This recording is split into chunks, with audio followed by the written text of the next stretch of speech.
He'll watch a movie, then he'll tell you all about it. It's the Armstrong Entertainment Show.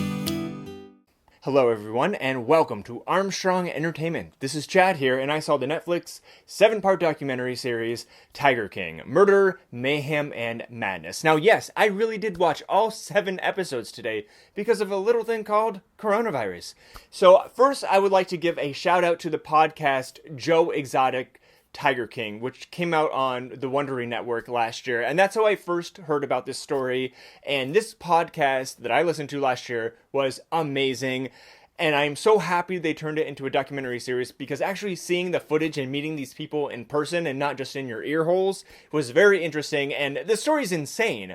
And I will say, this series goes much more into the whole community of independent zookeepers, while the podcast kind of strictly stuck with Joe Exotic's side of the story. So this whole series revolves around a group of people who all have one thing in common, and that is big cats. They are all obsessed with big cats, and throughout their lives they have independently collected these animals and just created zoos and charging people admission to pet their cubs and come and view and take pictures of these creatures. They all seem to have started off as animal advocates, but by the end of it, they just see these tigers and these cubs and lions as dollar signs, and it's really upsetting. And I guess I'm just shocked by how many independent zoos there are in this country, and anybody can just have a zoo? So the central story revolves around the flashy, self-proclaimed Tiger King, Joe Exotic, who is this eccentric, absurd man who's just a personality, and he makes great TV. He ends up getting into this feud with this woman, Carole Baskin, who basically, it's so odd because she's also kind of doing the thing that she's saying she's against. Everybody's so hypocritical in this, it's really hard to wrap your head around it. She's saving the big cats and taking them from the independent zookeepers who aren't taking care of them well enough. I don't think she's a breeder. She's against breeding and the petting of the cubs and malls and stuff.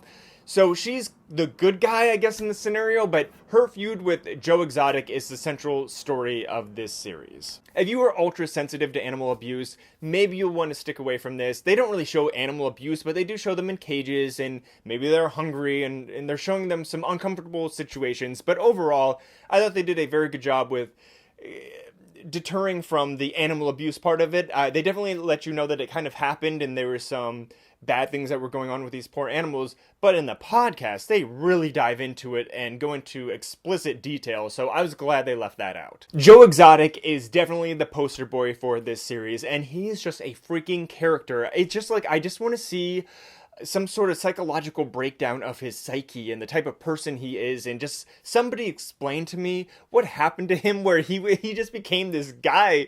I mean, it's very entertaining, and obviously he's putting on a show for most of it, because literally, this is something that I was scratching my head about. They were shooting this Netflix documentary series. They were shooting a reality show. He was also interviewing for the podcast. All 3 of those things were happening at the exact same time.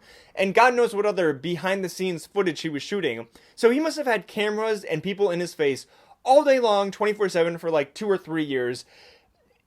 But I get it, because it was just an interesting story, and he made himself so weird, and the backstory with him and his lifestyle and just everything he touched, he was like a freaking cult leader. And that's what a lot of these people had in common. These zookeeper people, they all had this weird cult following, because they would use these animals. I mean, they go into this in the documentary, but they use these animals to lure people in. Oh, cute little baby cubs, I want to pet them. Now I will work for you for free. And then maybe I guess I'll start having sex with you, because that kind of is intertwined with everything. And if I sleep my way to the top, I get to take care of even bigger, cooler animals.